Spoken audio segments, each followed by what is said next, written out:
नमस्कार, NMF news पर आपका बहुत बहुत स्वागत है। ईरान और इजराइल के बीच युद्ध लगातार तेज होता जा रहा है। दोनों तरफ की जो भयावह तस्वीरें आ रही हैं वो बेहद गंभीर हैं, क्योंकि ईरान लगातार मिसाइलें दाग रहा है तो इजराइल भी ईरान को मुंह तोड़ जवाब दे रहा है। लेकिन इसी बीच ईरान ने एक ऐसी हिमाकत कर दी है जिससे इस पूरे खेल में ट्रंप की एंट्री हो सकती है। दरअसल एक तरफ ट्रंप समझाने की कोशिश कर रहे हैं कि सीजफायर लागू करा जाए, दोनों देश बातचीत करें, लेकिन दूसरी तरफ ईरान जो है वो आंख दिखाने से बाज नहीं आ रहा। बड़ी खबर ये आ रही है कि ईरान ने अब अमेरिकी दूतावास तेल अवीव पर जो अमेरिकी दूतावास बना हुआ था उस पर हमला बोल दिया है, उस पर मिसाइलें दाग दी हैं।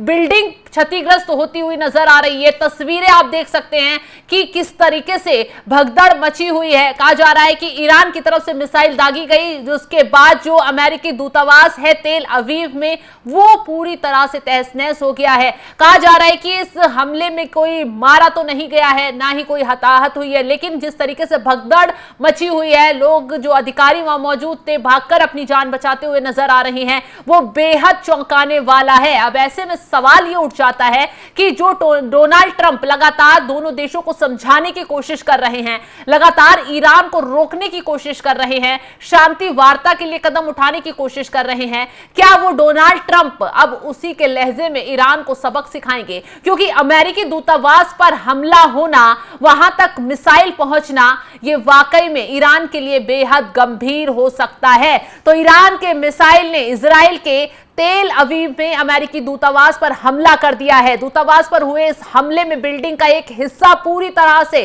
तहस नहस हो गया है। हालांकि किसी के हताहत की खबर नहीं है। यह हमला ऐसे वक्त पर हुआ है जब अमेरिका इजराइल और ईरान के बीच शांति स्थापित करने की कवायद से जुड़ा हुआ है। तो समाचार एजेंसी के मुताबिक ईरान लगातार इजराइल पर मिसाइल हमला कर रहा है। इसी दौरान एक ईरानी मिसाइल ने अमेरिकी दूतावास पर अटैक कर दिया है। अमेरिकी दूतावास माइक हुकाबी के मुताबिक इस हमले में अमेरिकी वाणिज्य दूतावास का कुछ हिस्सा टूट गया है। हालांकि ना तो कोई घायल हुआ है, ना ही कोई मरा है। लेकिन अब कहा जा रहा है कि सवाल ये उठ रहा है कि ईरान के निशाने पर अमेरिका क्यों है, क्योंकि लगातार ईरान की तरफ से अमेरिका को धमकी दी जा रही थी, लगातार कहा जा रहा था कि वो नहीं रुकेगा। ईरान का मानना है कि इजराइल जो अटैक कर रहा है उसके पर्दे के पीछे अमेरिका ही है। अमेरिका ने अब तक सीधे तौर पर यह स्वीकार तो नहीं किया है कि उसी के कहने पर अटैक किया गया, लेकिन स्क्रिप्ट उसी की लिखी गई है। ईरान का ऐसा मानना है। इजराइल के पास जो हथियार हैं वो अमेरिका का ही दिए हुए हथियार हैं। अमेरिकी फाइटर जो है F-35 फाइटर जेट के जरिए ही इजराइल ईरान पर अटैक कर रहा है। ईरान अमेरिका पर अटैक कर युद्ध को विस्तृत करने की कवायद कर रहा है। अगर अमेरिका युद्ध में कूदता है तो उसे रूस और चीन से भारी मात्रा में हथियार मिल सकते हैं। तो ऐसे में इस पूरे विवाद की जड़ जो ईरान है वो अमेरिका को मान रहा है। हालांकि ट्रंप की तरफ से सीजफायर लागू करने के लिए दोनों देशों से अपील की गई है। क्या कुछ कहा गया, ग्राफिक्स के जरिए आपको बताते हैं। ट्रंप की तरफ से अपील करते हुए क्या कुछ कहा गया है।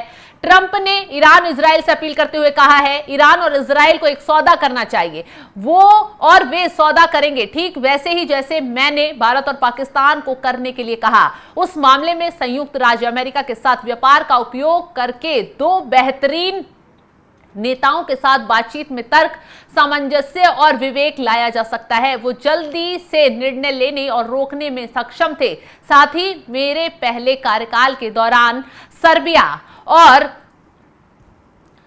कोसोवो में कई दशकों से तीखी नोकझोंक चल रही थी और ये लंबे समय से चल रहा संघर्ष युद्ध में बदलने के लिए तैयार था। मैंने इसे रोक दिया। और एक मामला और है, मिस्र और इथियोपिया का। जो मिस्र और इथियोपिया है उसमें विवाद चल रहा था। ट्रंप का ऐसा कहना है उनकी वजह से ये विवाद जो है वो समाप्त हो पाया। अब ऐसे में ट्रंप ने जो है वो ईरान और इजराइल से भी अपील की है कि शांति बनाए, टेबल पर आए, बातचीत करें, सीजफायर को लागू करें और इस लड़ाई से कोई फायदा नहीं है। लेकिन ना इजराइल रुकने को तैयार है, ना ईरान रुकने को तैयार है। हालांकि इजराइल बातचीत की टेबल पर जरूर आने की कोशिश कर रहा है, लेकिन ईरान जो है लगातार वो हमले कर रहा है इजराइल पर, गिड़गिड़ा भी रहा है, क्योंकि भारी तबाही इजराइल ने ईरान में मचा दी है। उसके परमाणु ठिकानों को तबाह कर दिया है, उसके जो मेन शहर थे वहां कब्रें खोद डाली हैं, मतलब गड्ढों में तब्दील कर दिया है मेन शहरों को। तमाम लोग ईरान में मारे जा रहे हैं। और खबर तो यह भी आई थी कि जो सुप्रीम लीडर हैं ईरान के, उनको भी निशाना बनाया जा सकता है। तो खामेनेई जो है अपने परिवार को लेकर, अपने उत्तराधिकारी को लेकर बंकर में छुपकर बैठ गए हैं ताकि उन्हें निशाना ना बनाया जा सके, वो बच सके। ऐसे में अब जो हरकत की गई है ईरान की तरफ से, अमेरिकी दूतावास को निशाना बनाया गया, उससे सवाल यही खड़ा होता है कि क्या अब सीधे तौर पर अमेरिका की इस युद्ध में एंट्री हो जाएगी? क्या ट्रंप अब अगला कदम जो उठाएंगे उससे ईरान और ज्यादा हिल जाएगा? अब ऐसे में इजराइल और ईरान के बीच क्यों युद्ध हुआ है, चलिए ये विस्तार से पहले आपको समझा देते हैं ग्राफिक्स के जरिए। दरअसल इजराइल अमेरिका नहीं चाहते कि ईरान परमाणु हथियार बनाए। दोनों देश किसी भी हालत में ईरान को परमाणु कार्यक्रम में सफल होते नहीं देखना चाहते। इजराइल का दावा है अगर ईरान परमाणु बम बनाने में सफल हो जाएगा तो उसके लिए खतरा साबित होगा। इसके साथ ही इजराइल का यह भी कहना है ईरान अपने परमाणु हथियार का इस्तेमाल इजराइल के अस्तित्व से मिटाने के लिए उपयोग में ला सकता है। तो यानी कि इजराइल जो लगातार दावा कर रहा है कि वो परमाणु हथियार बना रहा है, उन परमाणु हथियारों का इस्तेमाल वो इजराइल के खिलाफ कर सकता है और उससे इजराइल का अस्तित्व जो है खतरे में पड़ सकता है। यही वजह है कि लगातार अमेरिका की तरफ से इजराइल और ईरान को रोकने की कोशिश की गई और ईरान को लगातार समझाया गया कि ये कार्यक्रम बीच में ही रोक दो, परमाणु हथियार मत बनाओ। लेकिन ईरान जो है उसे समझ नहीं आया, वो लगातार आंख दिखाता रहा और यही वजह है कि इजराइल की तरफ से उस पर हमला बोल दिया गया। और जब हमला बोल दिया गया तो ईरान अब घुटनों पर आकर इस हमले को रोकने के लिए किसी तरह रोता हुआ नजर आ रहा है और लगातार हमले भी कर रहा है पलटवार में। लेकिन वो ये भी चाह रहा है कि किसी तरह इजराइल अपना वार रोक दे,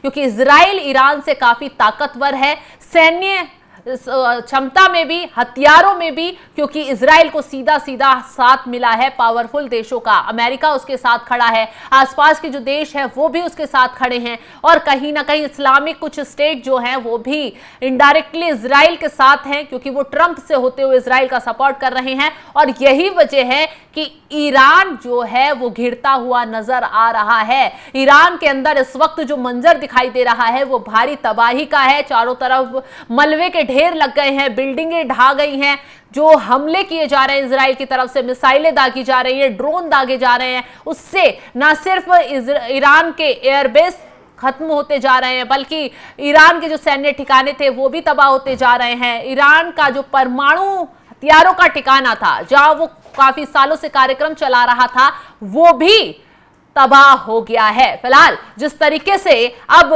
ईरान ने अमेरिका में घुसकर वार कर दिया है, अब उसको लेकर देखना यह होगा कि अमेरिका की तरफ से ईरान को कैसे जवाब दिया जाता है। फिलहाल इस खबर को लेकर आप क्या राय रखते हैं, कमेंट कर अपनी राय जरूर बताएं और तमाम खबरों की अपडेट के लिए आप हमारे साथ जुड़े रहें। नमस्कार।